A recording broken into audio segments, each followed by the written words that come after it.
V októbri tohto roku pripravujeme tzv. Ulysseus Košice Week, ktorý obsahuje sekciu Creative Playgrounds a tá je venovaná Art and Science a Art Tech. Sú to sessions, kde sa stretávajú vlastne zástupcovia európskych univerzít Aliancie Ulysseus.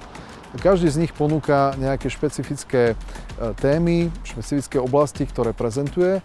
Vzniká zaujímavý priestor pre kooperáciu, pre networking a zároveň, že budú tieto podujatia streamované, tak sa dostávame do naozaj širokej zóny percipientov a verím, že toto podujatie prinesie naozaj silný fokus na prepojenie umenia, vedy a technológií v súčasnosti.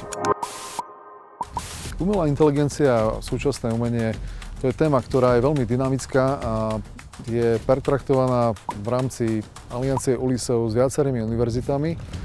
Fakulta umení na TUKE sa takisto zaoberá touto témou. Čoraz intenzívnejšie pracujeme na príprave a úprave študijných programov, respektíve aj vedecko-výskumných platform na fakulte.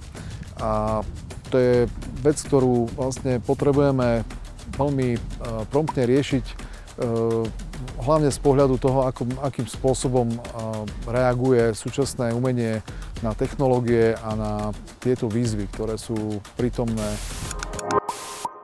V rámci podujatia vznikne špeciálny priestor, ktorý bude venovaný aplikačným možnostiam umelej inteligencie, takisto otázkam a témam prepájania umenia a vedy.